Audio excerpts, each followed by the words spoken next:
Salut à toutes et à tous, c'est TheNatsu28, donc bienvenue dans cette nouvelle vidéo qui consistera à vous présenter un manga en particulier. Et donc tant qu'à faire, je précise aussi également que mes futures vidéos consisteront à présenter des animés, des mangas. Donc du coup, je vais vraiment ralentir sur les tutoriels. Bon, il est possible que j'en refasse, mais bon, je trouve que ça marche pas terrible sur ma chaîne. Bref. Donc j'ai décidé de tester des présentations de mangas et d'animés. Donc on va voir ce que ça va donner déjà. Donc le but de ces vidéos, ça servira donc à voir déjà si l'animé en lui-même ou le manga en lui-même, bah, il marche bien au vu des Français ou d'autres pays. Hein, sinon, voilà. Euh, avoir aussi vos avis personnels sur les commentaires de mes vidéos. Et puis bah, me dire ce qu'il faut que je modifie, s'il faut que je parle moins vite. Euh, donc voilà. Voilà. Donc là, comme vous voyez, c'est celui que je vais vous présenter, c'est Fairy Tail.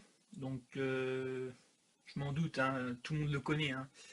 Mais j'ai voulu tester avec celui-là, donc déjà pour voir ce que ça va donner. Vu que c'est un animé connu, donc je m'attends à ce qu'il y ait de bons points positifs.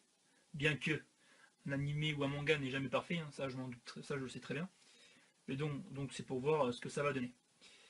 Donc Fairy Tail, donc c'est un manga type shonen. Donc sur le thème de l'animé manga en lui-même, c'est la magie.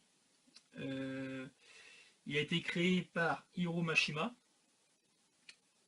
En France, euh, il y a les DVD qui sont édités par Kana. Donc en ce moment, on est à la box 11.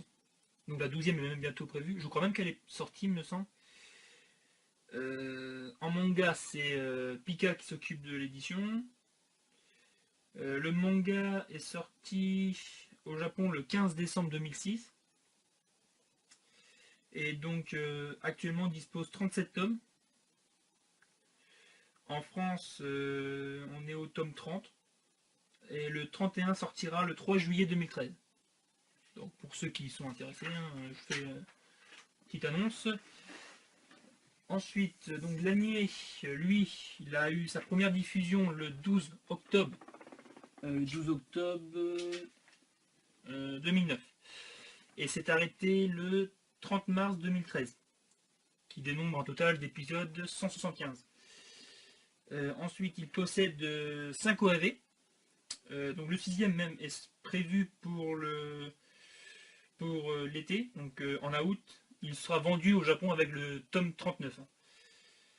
Donc pour ceux qui veulent savoir, il sera centré sur quoi ce fameux OAV? Donc il sera centré sur les personnages principaux donc Fairy Tail, donc Natsu, Lucy, et du manga Rave avec Haru et Ellie. Donc voilà, pour ceux qui voulaient savoir, à quoi il sera consisté. Sinon, l'anime Fairy Tail possède un film qui se nomme Fairy Tail, la prêtresse du phénix. Il sera disponible en France en août 2013 par Kana Home Video, donc ça change pas. Il est sorti au Japon le 18 août 2012. Donc en effet, on a une grosse différence de sortie. Hein. Donc la synopsis, donc je vous donne la synopsis quand même de l'anime Fairy Tail quand même. Donc l'histoire nous parle d'une jeune fille du nom de Lucy Earthfilia. Son rêve est de devenir magicienne en intégrant la célèbre guilde Fairy Tail. Elle rencontrera Natsu et Happy, donc Happy, hein, le chat ailé, hein, juste comme ça, pour ceux qui connaissent vraiment pas, mais bon, je le dis quand même pour le principe. Donc par cette rencontre, Natsu permettra à Lucy d'intégrer la guilde de ses rêves. Donc voilà. Donc voilà. Sinon, quoi dire d'autre? Alors, si on parle des personnages, Natsu, c'est le dragon slayer de feu. Donc voilà. Lucy, elle, c'est une magicienne céleste. Invoque les esprits pour se défendre. Ensuite, on va parler des personnages qui accompagnent donc, ces deux personnages-là. Donc Grey Fullbuster. Donc lui, c'est un mage de la glace. Donc je peux vous dire qu'entre Natsu et Grey, ben, ça fait des étincelles, hein, c'est le cas de le dire. Et ensuite, Erza, Scarlet, donc, qui les accompagne également, qui utilise la magie d'armement, je dirais, parce que, enfin, je sais pas comment ça s'appelle, donc pour ceux qui savent, ben, qu'ils disent, enfin, s'ils souhaitent, parce que franchement, je ne sais pas trop si c'est une magie dimensionnelle, enfin, je sais pas trop, mais je crois que c'est plus armement, hein. Donc voilà. Sinon, quoi dire des personnages, ils sont assez charismatiques, je dirais. Les graphismes de l'animé en lui-même, je pense qu'ils sont vraiment beaux. Sinon, l'histoire en elle-même, elle a du sens. Sinon, faire une petite différence, quand même, je tiens à préciser quand même, c'est au niveau des épisodes, quand on voit bien, bah, vu qu'elle est finie maintenant la série, il n'y a pas vraiment eu de hors-série, vous voyez. D'ailleurs, l'animé, pour ceux qui ne savent pas, enfin, a été arrêté justement parce qu'en fait, l'animé était assez proche des scans, donc du coup, ils ont décidé de l'arrêter au lieu de faire des hors-séries. Ce que je trouve d'ailleurs même très raisonnable, parce que quand vous voyez Naruto avec tous les hors-séries qu'il y a, je peux vous dire que c'est assez rasant. Donc je trouve que c'est vraiment une bonne idée de l'avoir arrêté. Et je tiens à confirmer quand même que l'animé n'est pas définitivement terminé, parce que sur le Twitter de Hiro Mashima, il aurait confirmé que, enfin, il a confirmé que l'animé allait reprendre et que du coup, il allait avoir pas mal de petites surprises. C'est ce qu'il a dit. Donc voilà. Donc pour ceux qui me croient pas, qu'ils aillent voir sur le Twitter de cet auteur. Voilà. Sinon, voilà. Ah oui, on pourra sûrement remarquer que les fils sont assez, je dirais, bien représentés je dirais, au niveau volume de poitrine, hein. Ça, je pense que vous l'aurez sûrement remarqué, hein. Donc voilà. Sinon, quoi dire d'autre? Ah oui, les personnages masculins, quand on les regarde bien, ils sont assez musclés, je trouve. Ils ont vraiment des gros bras quand même, hein. Comme par exemple Natsu, on voit bien qu'il a des abdos de malade, même des bras de malade. On dirait c'est vraiment, voilà, il a vraiment des muscles de malade. Ça, c'est vraiment bien, bien précisé. Ça, on voit vraiment bien les muscles quand même, hein. Ce qui, dans notre cas, c'est pas vraiment souvent comme ça. Sinon, quoi dire d'autre? Eh ben, franchement, je ne vois pas trop quoi dire.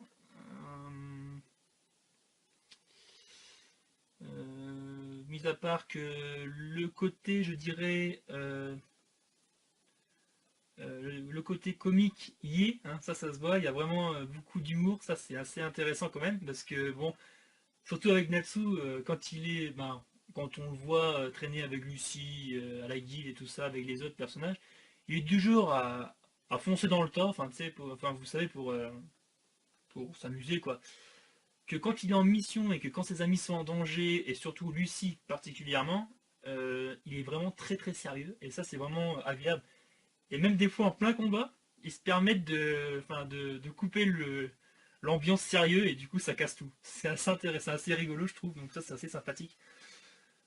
Sinon je vois pas trop je sais pas trop quoi dire, donc après bon bah si vous avez d'autres choses à dire, ben, n'hésitez pas, même si c'est sur d'autres personnages, hein, donc il n'y a pas de problème. Sinon, pour ceux qui savent, parce que personnellement moi je sais pas s'ils savent pourquoi les dragons sont partis sur le 7, parce que apparemment le 7, d'après ce que j'ai cru voir sur certains articles à la presse, ils parlent souvent, quand il s'agit, enfin, ce sont ces articles spécialisés sur les mangas, ils disent que les lecteurs s'interrogent sur le chiffre 7. Donc pour ceux qui savent ce que ça veut dire, ben n'hésitez pas à le mettre, parce que moi personnellement, je sais pas. Donc voilà. Et puis en plus, quand on y regarde bien, j'ai vu ça aussi sur un article, la mère de Lucie est également morte le 7 juillet. Oui, je crois que c'est juillet. Mais c'est un 7. Elle est morte aussi le 7. Donc je sais pas s'il y a une liaison, attendez, une liaison, voilà, une liaison entre les deux. Donc voilà. Sinon rien à part ça, c'est tout. Donc voilà. Donc j'espère que cette vidéo vous aura plu et vous aura donné envie de lire le manga Fairy Tail ou de regarder l'anime. Bien que bon, je me doute bien que tout le monde le connaît déjà, donc je pense qu'il n'y a pas de problème. Et puis aussi, n'hésitez pas à l'acheter, acheter le manga et l'anime. Ça serait sympathique pour l'auteur quand même, parce que personnellement, il a fait du bon travail avec cette série. Donc voilà. Pour ceux qui regardent en VOSTFR sur internet, ben, achetez la série en manga ou en animé, parce que franchement, franchement, ça serait pas mal pour l'auteur quand même, parce que ce serait sympathique pour lui, parce que bon, il a quand même fait du bon travail. Donc voilà. Ça, c'est un petit truc que je dis comme ça. Sinon, bon, j'espère qu'elle vous aura plu cette vidéo, bien que j'ai un petit peu bafoué sur mes mots, hein, je suis désolé. Donc voilà. Donc je vous dis à la prochaine et puis bah, n'hésitez pas à mettre quoi que ce soit pour décrire la série ou pour dire ce que vous en pensez. Donc voilà. Sinon mon point de vue, pour moi, je la trouve géniale. Voilà. Je peux pas dire plus, c'est génial. Donc je vous dis à la prochaine et puis ben à la prochaine. Salut!